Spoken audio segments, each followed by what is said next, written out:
Keeping it together, Bree? I'm all right, as long as I don't think about it too much. You're safe among friends. Never forget it.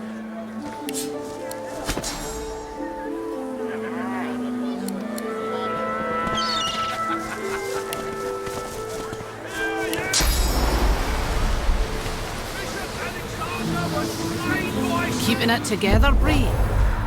I'm all right, as long as I don't think about it too much. There's a lot of coal for the junk you sell, then. You're safe among friends. Junk? Never forget Why, I it. offer nothing less than the wisdom of the I think the giant can finally understand us, Quercus. It certainly took it long enough. Where to begin? I disagree, Quercus. It does not need to know about the coming of the great acorn spelling doom for us all. Similarly, what happened with the Knights of Dre is our own business. Those acorn-worshipping acolytes do not scare me. No, it is enough for the creature to know that we are allowing it to accompany us so that it may act as our shield against the monsters. The great acorn has many servants. We shall need all the help we can get. Dear me! It has questions, Quercus. Why, yes, I suppose answering them is the polite thing to do. Speak! Shield!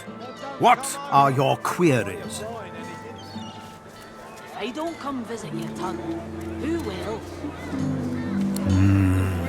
How to explain it, Quercus? Do you think giants understand chivalric orders?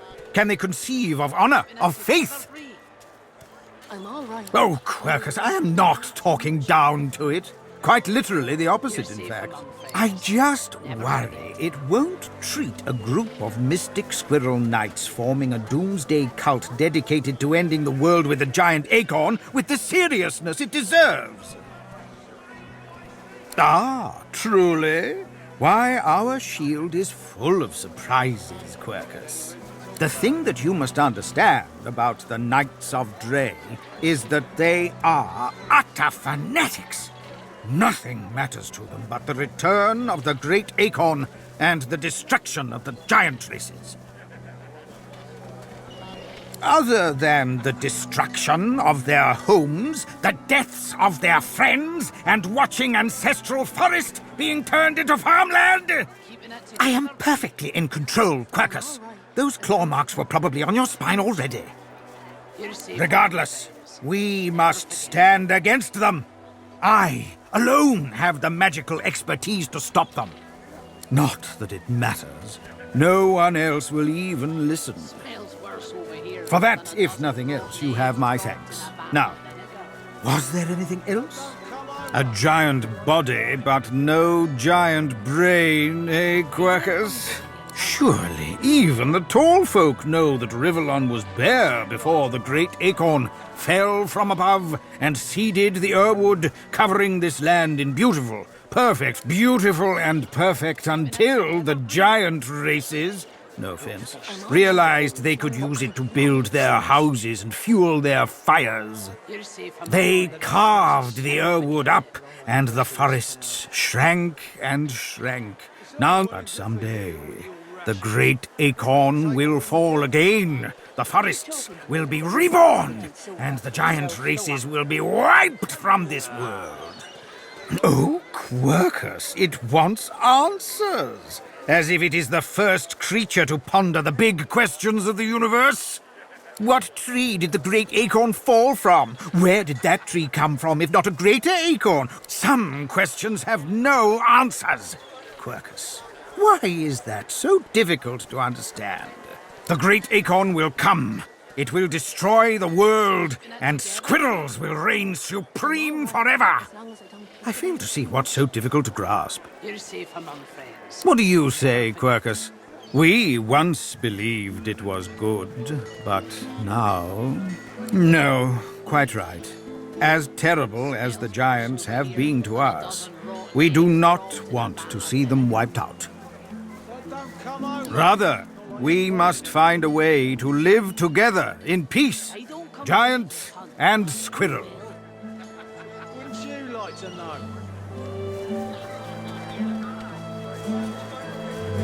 Although it would be quite a bit easier to get along if the giants would stop turning our home forests into spears and ships and things, wouldn't it, Quercus?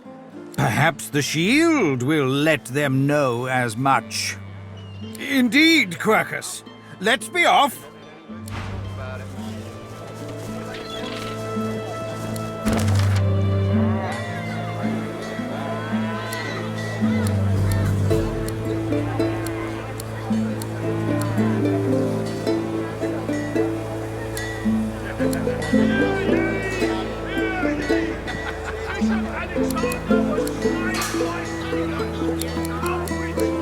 Keeping it together, Bree?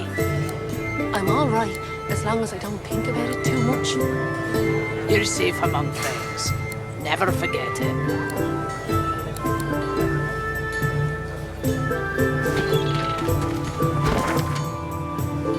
Smells worse over here than a dozen rotten eggs dropped in a vat of vinegar. The carved fig, your touch. Come over. It's not like you're buying anything.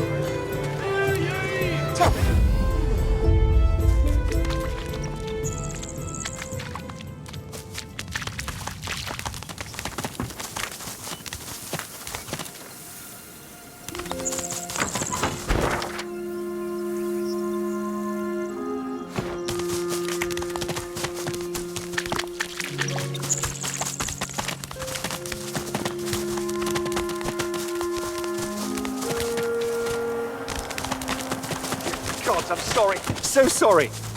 I'm glad I still have people I can call family. But I know we can't stay here. The Magisters, they'll come back. So, farewell. Oh, and take this. You'll make better use of it than I ever could. He responds with a weak shrug. Away from here. Away from Driftwood, away from Arx. Away from all of this. I'd ask Hanag. But it seems she's deserted me. Deserted my family. I have no idea where she disappeared to. Maybe it's best, I don't know. He turns wordlessly and takes his first steps towards a new life. You're alive! Thank the Seven! I'm glad to see you too. But, Henrik. Gid, look at me! We can be strong again! We have to be!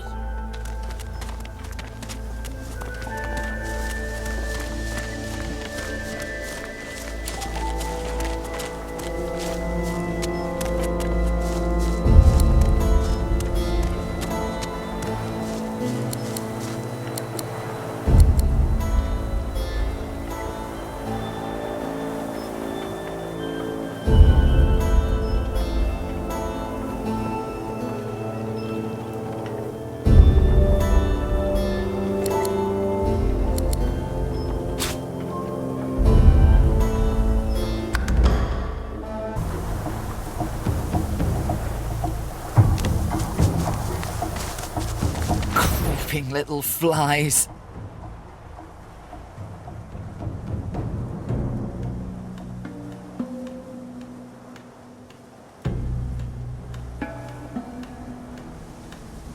Go back! Get out of my realm!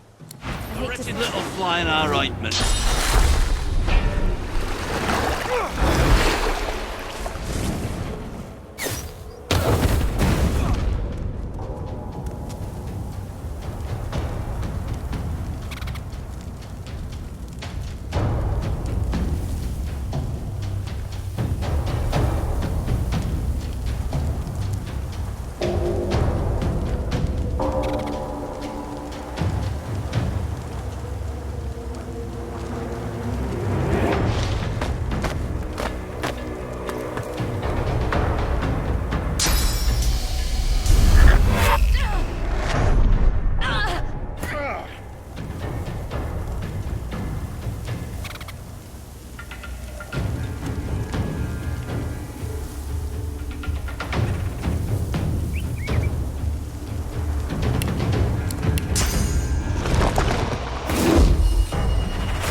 A fisherman stares at the water, muttering to himself. The missus will kill me. She'll tear me a new mouth halfway down my neck.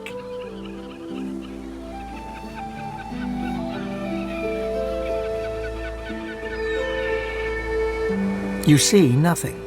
I've gone and thrown my wedding ring in the water.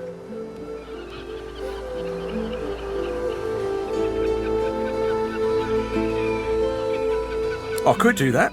I could. But seeing as the ring has a bit of sauce to it, like as not, going in there will attract Voidwoken. All things equal, between an angry wife and Voidwoken, I'm leaning towards the wife. I'm not asking you to risk your life on account of me and my marital woes, but if you fancy a paddle, you can go right ahead.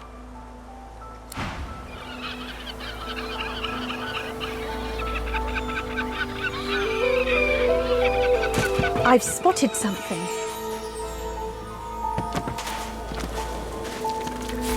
Voidwoken! Guards!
Worms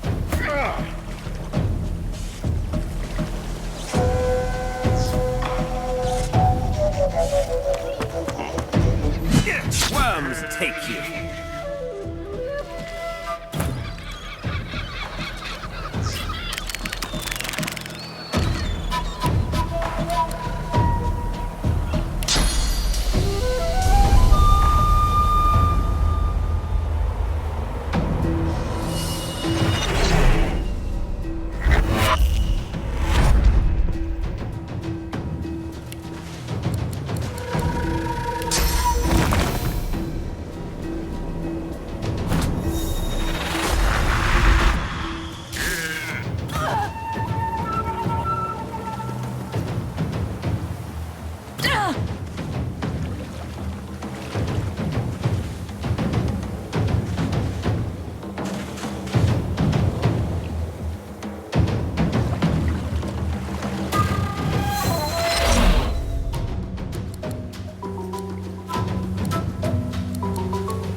Your maker.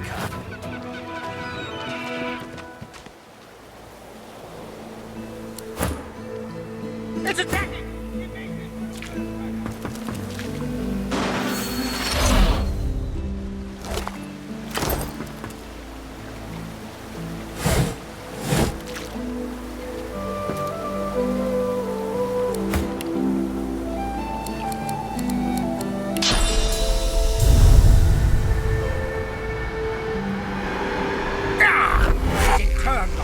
Just lost its mind.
A horrified fisherman stares at the water. That was terrifying. I need to get myself a new line of work. Something as far away from the water as I can go. Goat herd. High on a mountain. Spice if the missus will go for it, of course. She likes the beach. You found it! How wonderful! The wife will be thrilled. Or she would if she ever found out about this, which of course she won't. But I can't thank you enough.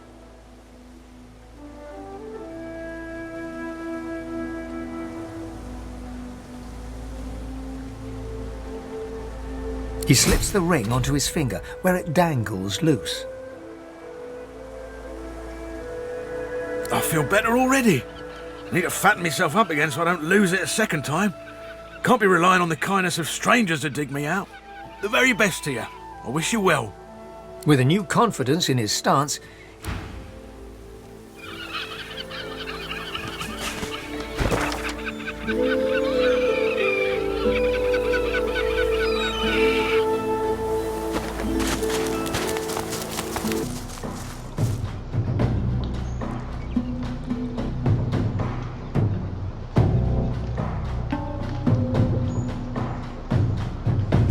It smells like blood and death. I wonder what I've stumbled upon.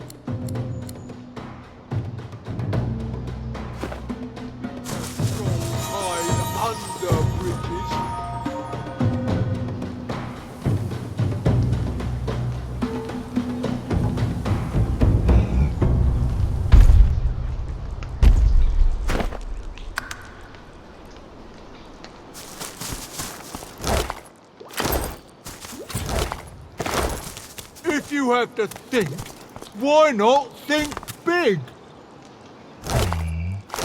Back off, pigeon! This is my bridge, and I don't suffer fools on it.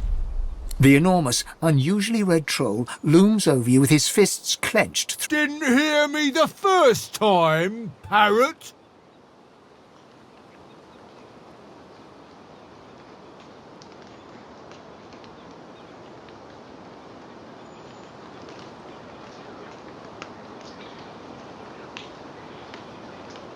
He smiles a jagged and magnanimous grin. Each pitchfork-pointed tooth seems to threaten you individually. We'll see. You want to cross my bridge?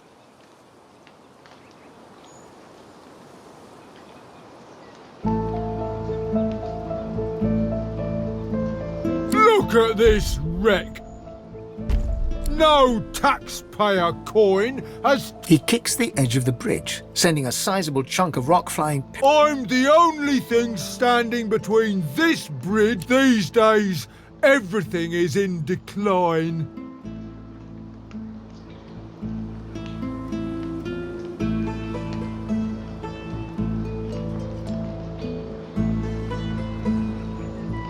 Well, I killed them. Nobody crosses my bridge to find you. They hadn't tongues to bargain with, nor a troll must stand by his principles. He rubs his leathery hands together with glee. Sure. One regular, and I don't want to hear any whiny little baby noises about it either.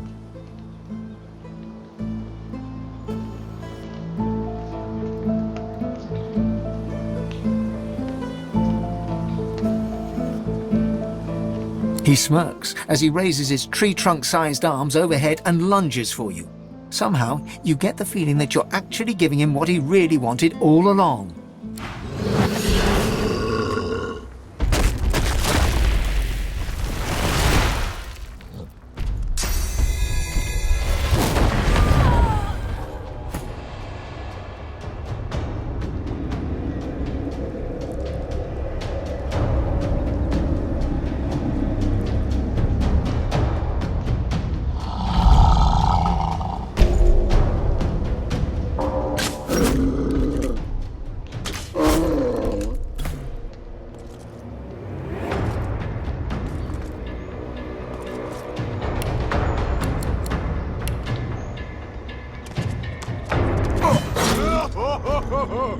Keep it up, puny flesh bag.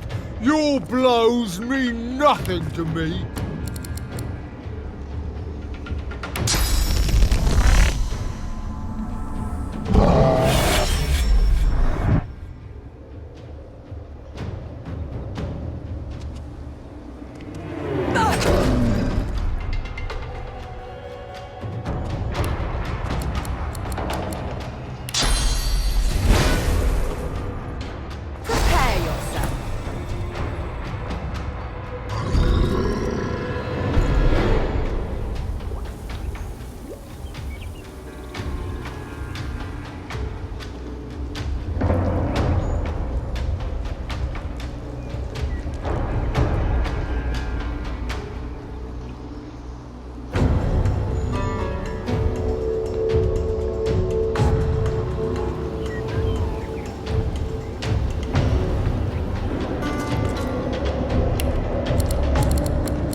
Huh.